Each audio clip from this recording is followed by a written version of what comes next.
Bonjour à tous, je m'appelle Gilles Eliel et sachez que c'est un plaisir pour moi d'animer ces webinaires et de vous faire partager des informations sur Dubaï.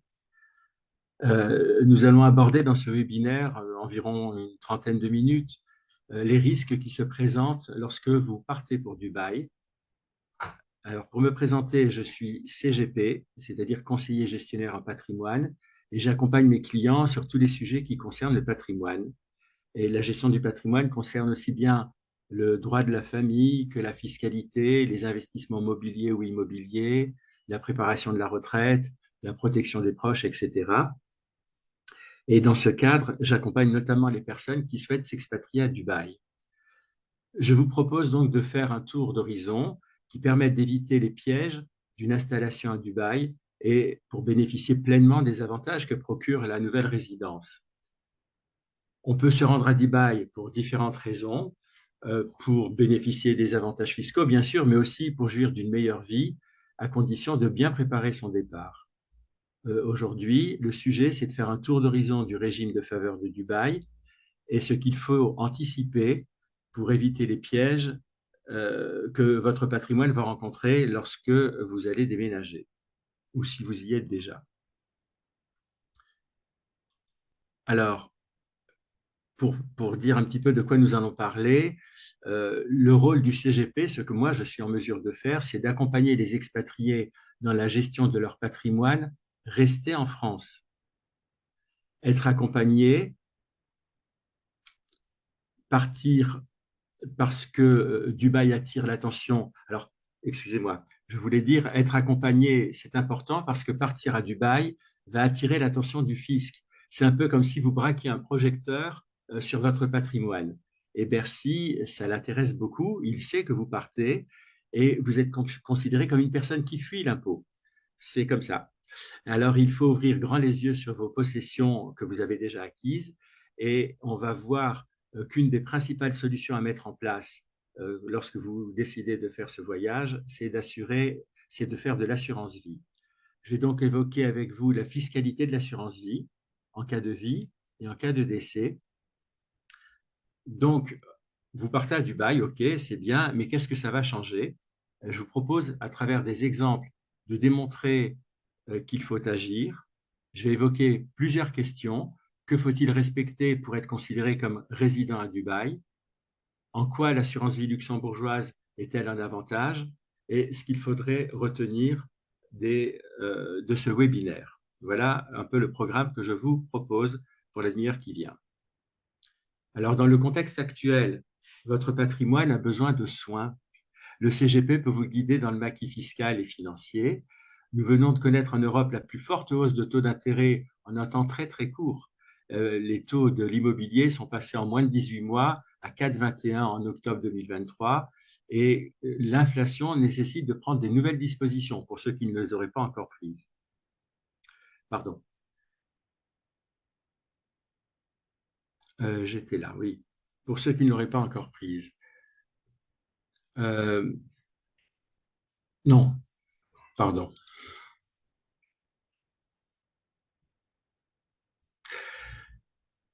Si vous quittez la France, d'accord, vous partez dans un pays où l'impôt sera plus faible. Pour autant, vos futurs revenus en tant qu'expatriés vont être peu taxés, mais que va-t-il advenir du patrimoine que vous avez déjà constitué et que vous allez laisser en France?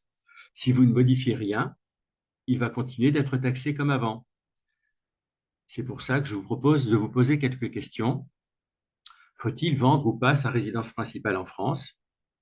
Qu'en est-il de l'immobilier locatif? Qu'en est-il des loueurs meublés que vous pourriez posséder déjà en France? Que faire de son PEA, de son PER, des livrets bancaires, des contrats d'assurance vie ou des contrats de capitalisation, etc. Tout ce que vous possédez en France, pour chaque chose, il faut se poser la question, faut-il le conserver ou pas? Il existe encore bien d'autres catégories d'investissements que je ne liste pas là. Autre question qu'il faut se poser, même si je ne m'expatrie pas, qu'avez-vous fait et qu'avez-vous modifié dans vos investissements, pardon, avec l'arrivée de l'inflation?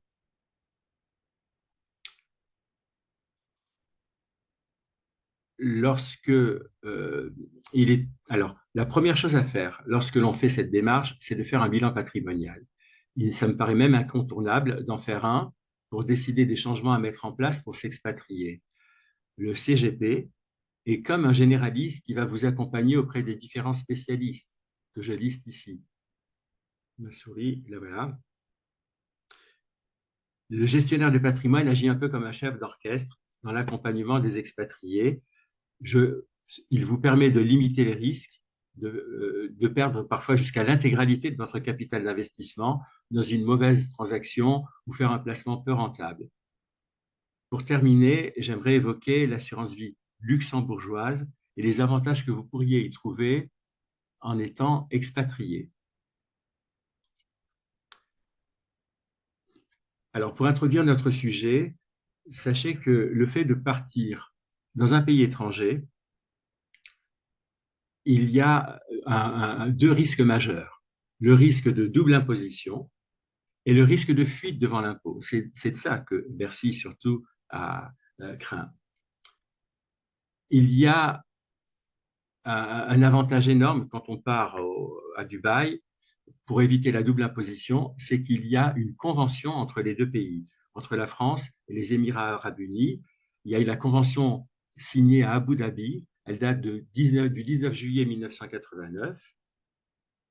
Cette convention donc évite de payer deux fois l'impôt, une fois dans le nouveau pays de résidence et une deuxième fois dans la France qu'on quitte. Sachez quand même, pour avoir un petit chiffre en passant, l'an dernier, la lutte contre la fraude fiscale a rapporté 14,6 milliards d'euros, 1,2 milliard de plus qu'en 2021.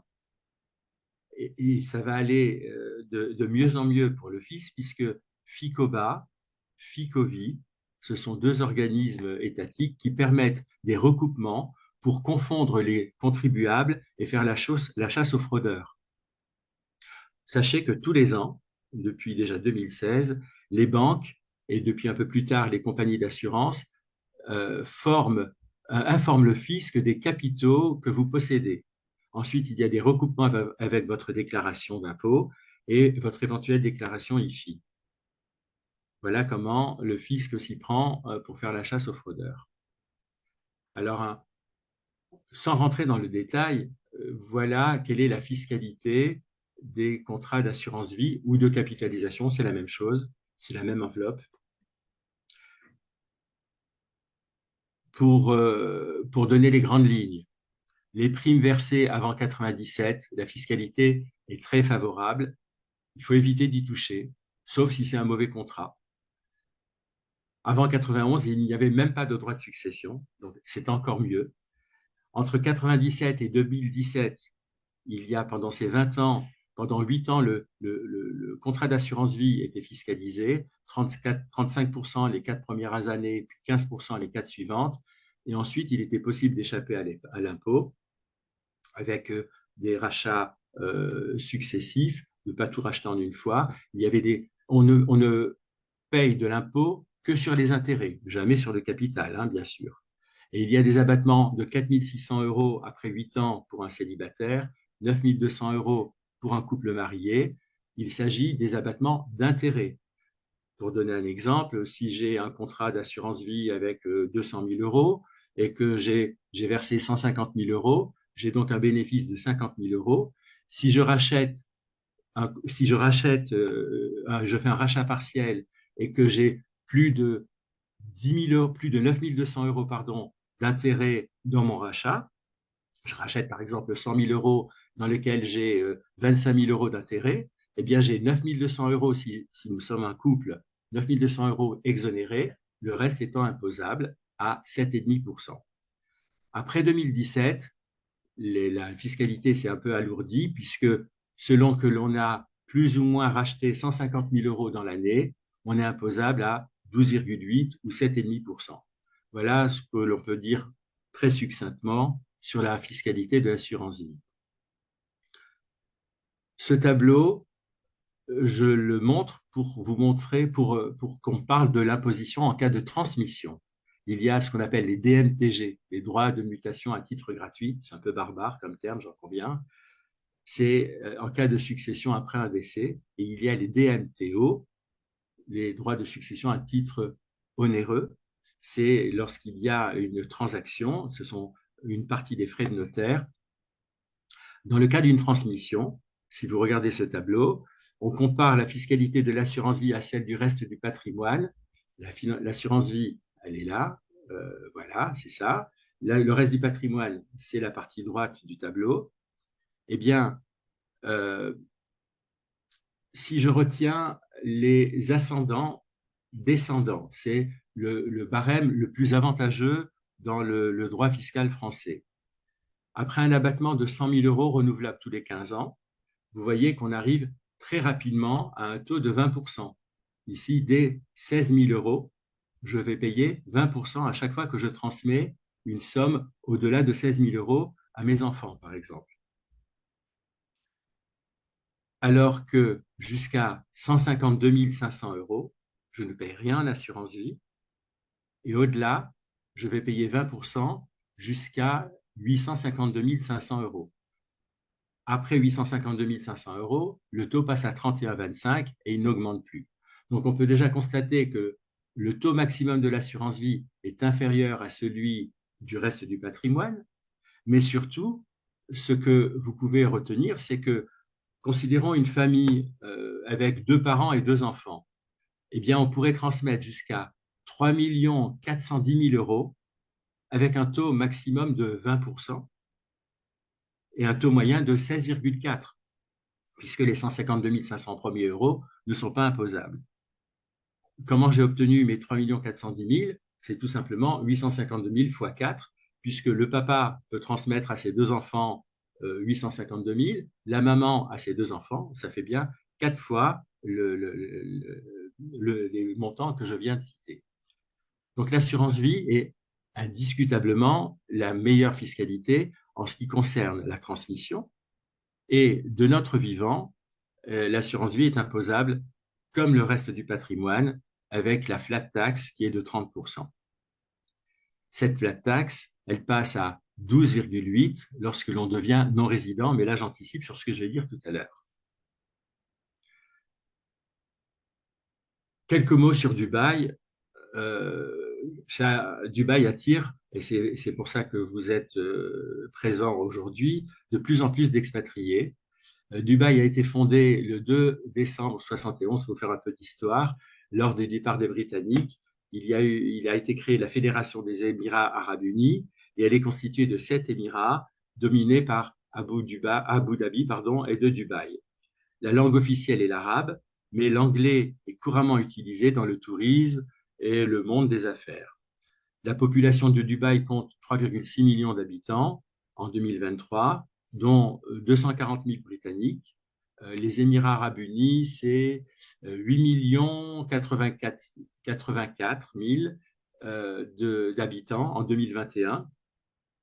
Alors, quand on pense Dubaï, on pense aussitôt luxe, shopping et puis impôts, ou plutôt absence d'impôts.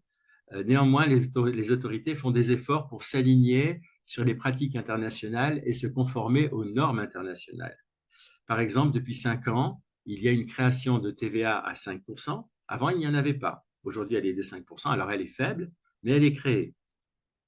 Et puis, sachez également qu'il y a la possibilité de transmettre son patrimoine selon des critères occidentaux pour les non-musulmans, c'est-à-dire de le faire hors charia. Ils sont nombreux, hein, les avantages pour vivre à Dubaï. Il y a parmi nous des personnes qui vivent déjà sur place. Le prix de l'essence varie entre 3 dirhams et 5 dirhams, soit en fonction du change, entre 66 centimes d'euros et 1,14 euros. Je crois savoir qu'il est aujourd'hui de 3 dirhams. La course en taxi, le kilomètre coûte à peu près 0,75 centimes d'euros.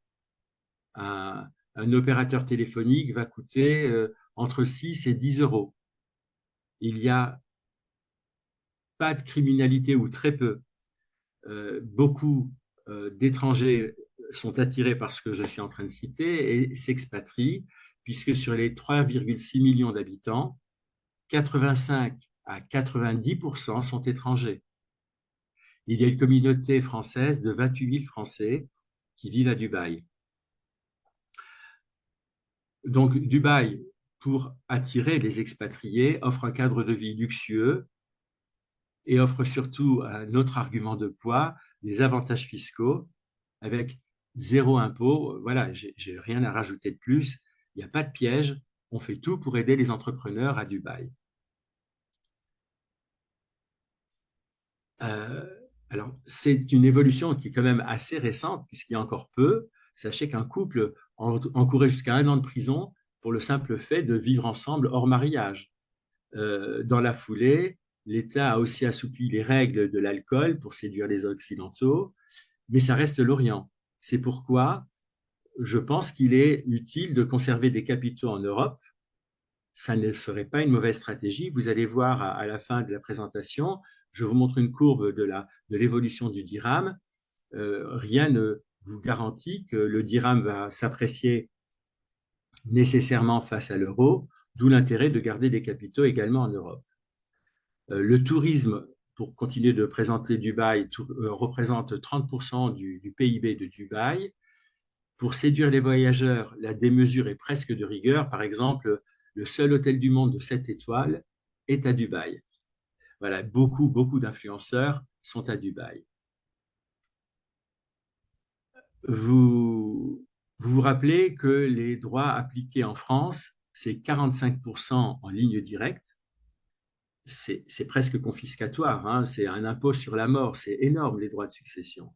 Ces 45% deviennent même 55% rapidement. Ça commence à 45, mais ça passe tout de suite à 55% après 10 000 euros de transmission dans le cas d'une fratrie. Ça passe même à 60% à partir du troisième degré lorsqu'il n'y a pas de lien de parenté ou lorsqu'il n'y a pas de lien de parenté. Les droits de succession en France, c'est un impôt confiscatoire. La France est championne des droits de succession. C'est les plus élevés d'Europe et probablement, je pense, même les plus élevés au monde. Euh, Autre aspect des droits de transmission pour la France, je parle de ça parce que après on abordera ceux de Dubaï. Non seulement l'impôt sur la succession pardon, est lourd, mais en plus, on ne peut pas transmettre à qui on veut. Pas moyen d'éviter la transmission du patrimoine aux enfants. Ça pose par exemple un problème en cas de remariage. Je m'explique. Si j'ai une deuxième épouse ou j'ai un deuxième conjoint et j'ai des enfants d'un premier lit, eh bien, naturellement, le patrimoine du défunt va aller au conjoint survivant et les enfants du premier lit vont être oubliés. C'est pour ça qu'il est nécessaire de prendre des dispositions, d'une part, mais pas moyen d'échapper à une succession aux enfants, en tout cas en France.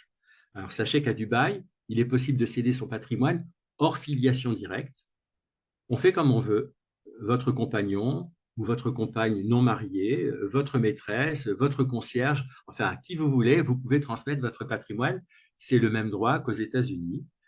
Dans ce cas, lorsqu'on possède des actifs aux Émirats arabes unis, aussi bien un bien immobilier ou des actions dans une société ou tout simplement lorsqu'on en est résident aux Émirats arabes unis, il est fortement recommandé de faire un testament et de le faire enregistrer auprès des autorités locales. Les banques de Dubaï sont sûres, mais pour autant, souhaite-t-on, faut-il laisser tout son argent dans les banques de Dubaï? Voilà, je vous pose la question. Donc, on sait que l'impôt sur le revenu à Dubaï est de zéro. Voilà, il n'y a rien à dire de plus. Par exemple, le Portugal, qui est souvent présenté comme un Eldorado fiscal, l'impôt sur le revenu est quand même de 10% pour les retraités. Il est plafonné à 20% pour les TNS, à comparer à zéro. Voilà, la discussion est close. Pour autant, le Dubaï n'est pas un paradis fiscal. La cité-État n'apparaît dans aucune liste noire. Dubaï doit rendre compte à la France pour ce qui est des résidents français. D'où la nécessité, ça c'est un premier conseil essentiel, de devenir résident de Dubaï et d'être conseillé. La différence pour l'information entre les paradis fiscaux et Dubaï, par exemple, c'est que contrairement à Panama ou les îles Caïmans ou les îles Fidji, il faut obligatoirement s'installer physiquement là-bas. À Dubaï, les cotisations sociales ne sont pas obligatoires, mais une couverture santé sera toutefois exigée. Le Luxembourg, le Liechtenstein, les îles Fidji, le Panama, Dubaï sont des paradis fiscaux dans le sens où l'impôt est faible, voire nul en ce qui concerne Dubaï. La définition d'un paradis fiscal, c'est différent, c'est la suivante. L'impôt y est insignifiant, voire inexistant dans un paradis fiscal, mais surtout, il y a une absence de transparence sur le régime fiscal et la législation empêche l'échange d'informations avec les administrations étrangères. Ce n'est pas le cas de Dubaï. Il y a une convention et on échange avec l'administration fiscale française. De nombreux Français posent leurs valises à Dubaï parce que la nouvelle législation fait de réels efforts pour attirer une population occidentale et leur permettre de trouver leur repère. De fait, 85 à 90% de la population est étrangère. C'est plutôt malin de procéder de cette façon. Je vous l'ai dit, la charia n'est plus obligatoire pour les non-musulmans et il faut prendre des précautions en rédigeant un testament. J'insiste là-dessus, c'est essentiel, sinon tous vos efforts seraient vains. Alors, deux mots sur l'IS. Il vient d'être créé depuis le 1er juin 2023. Il est faible puisqu'il est léger, il est de 9%, au-delà d'une franchise sans impôt d'environ 95 000 euros, 375 000 dirhams.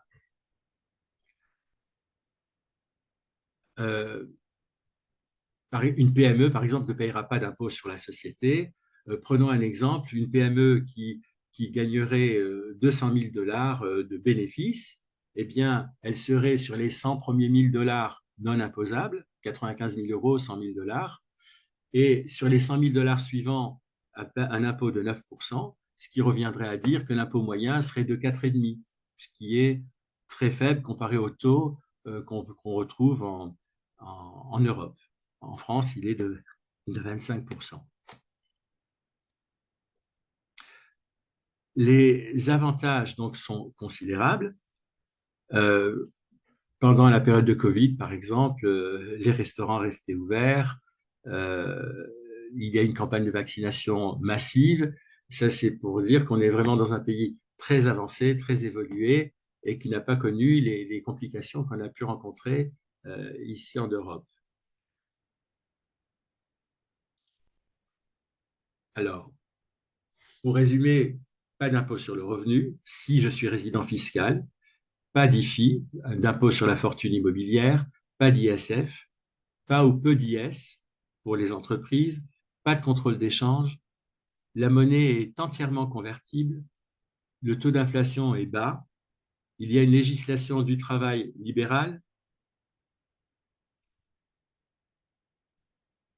et l'énergie est bon marché.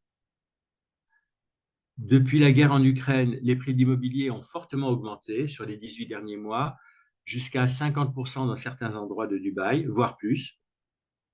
La cause est due à l'arrivée massive de Russes.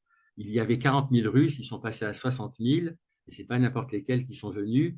Il y a beaucoup de millionnaires russes qui se sont installés à Dubaï, près de 4 000, plus de 4 000 même, millionnaires. Avant, ils s'installaient à New York, Londres et Hong Kong, mais ils n'y sont plus les bienvenus. Et aujourd'hui, les Russes millionnaires s'installent, les oligarques russes s'installent à Dubaï. Les Russes qui sont plus pauvres ne vont pas à Dubaï, ils vont en Arménie ou en Géorgie. Alors, je vous propose un petit exercice pour que vous compreniez bien la nécessité de vous prendre en charge, de vous prendre en main, de réagir.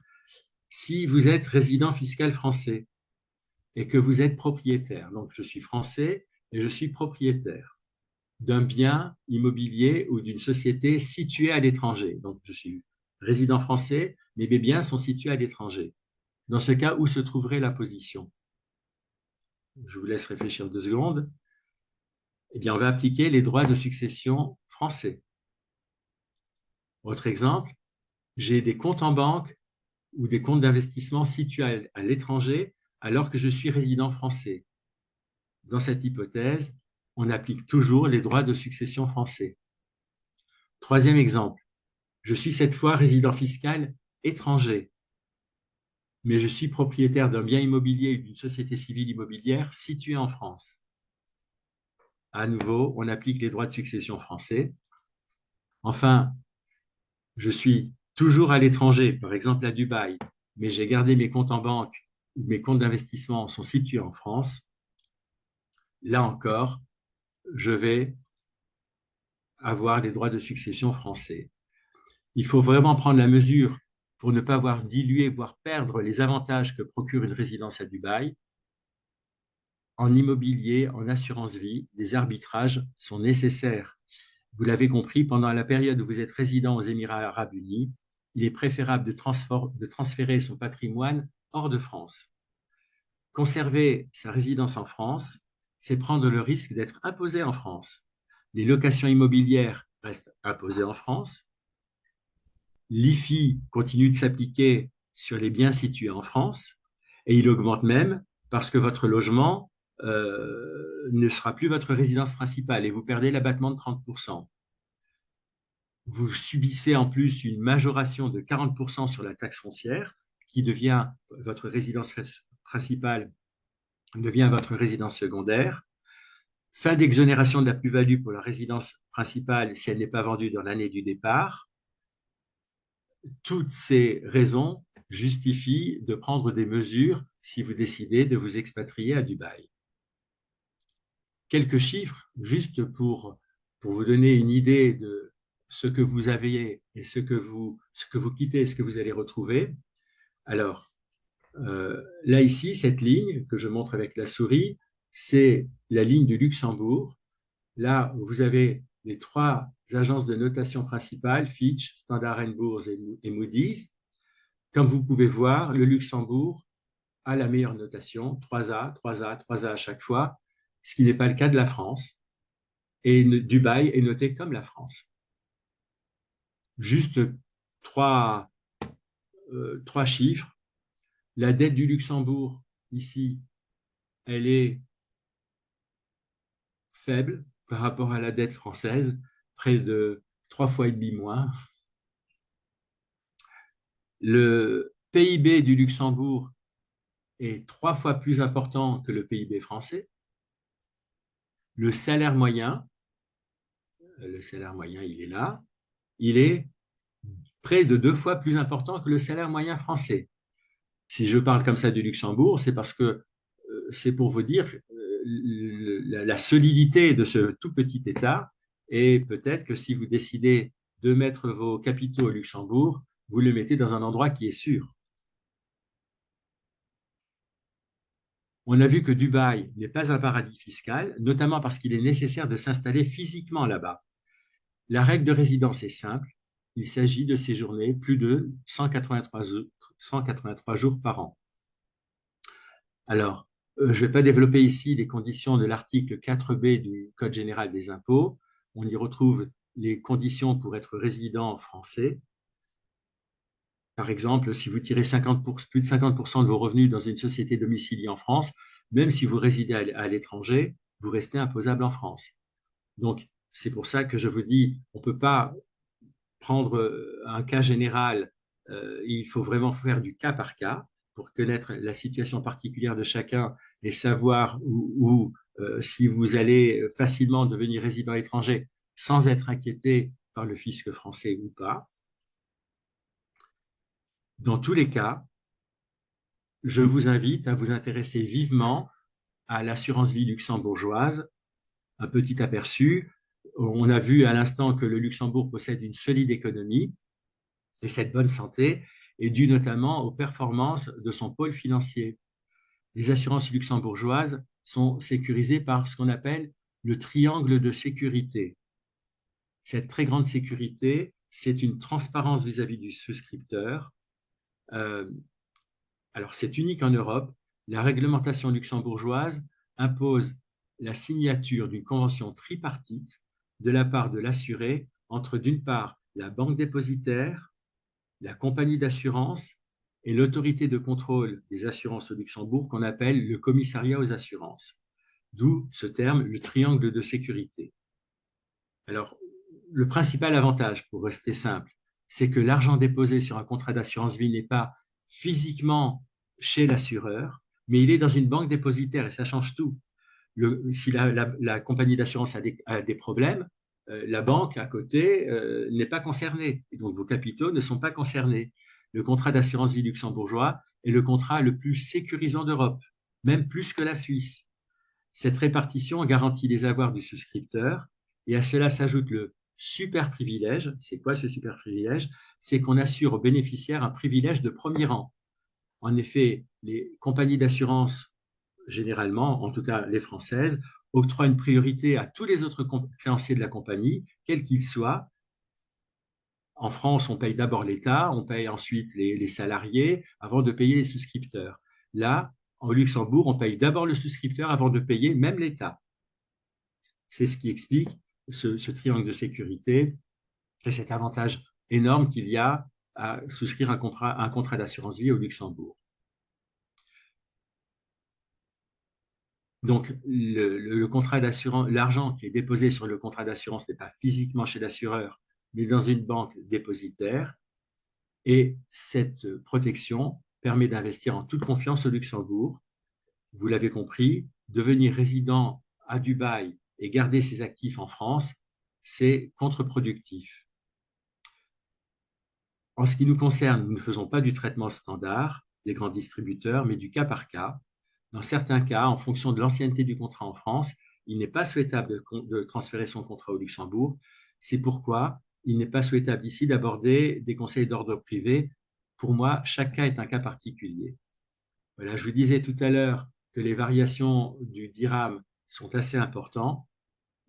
Peut-être n'est-il pas utile de mettre tous ces capitaux à Dubaï. Pour terminer, je voudrais dire que les raisons évoquées dans cette présentation, c'est que Dubaï est une destination très prisée, que les particuliers et les entrepreneurs arrivent dans un pays où le soleil brille, où les affaires sont prospères, les autorités font ce qu'ils peuvent pour séduire l'installation d'Occidentaux. Il suffit d'y résider pour bénéficier des avantages qu'on a passés en revue. Ils durent, ces avantages, aussi longtemps qu'on y réside. Il y a une belle communauté française qui est bien organisée. Et concernant votre patrimoine, le contrat d'assurance vie français n'est pas adapté à la situation d'un expatrié. Il ne permet pas de jouir des avantages que procure la résidence de Dubaï. Le Luxembourg est une bonne destination pour les capitaux, même d'ailleurs si vous ne partez pas à Dubaï. Ne souscrivez jamais rien que vous n'avez pas compris. Si vous n'avez pas compris, c'est plutôt parce qu'on vous l'a mal expliqué. Voilà, on a peut-être le temps pour une ou deux questions.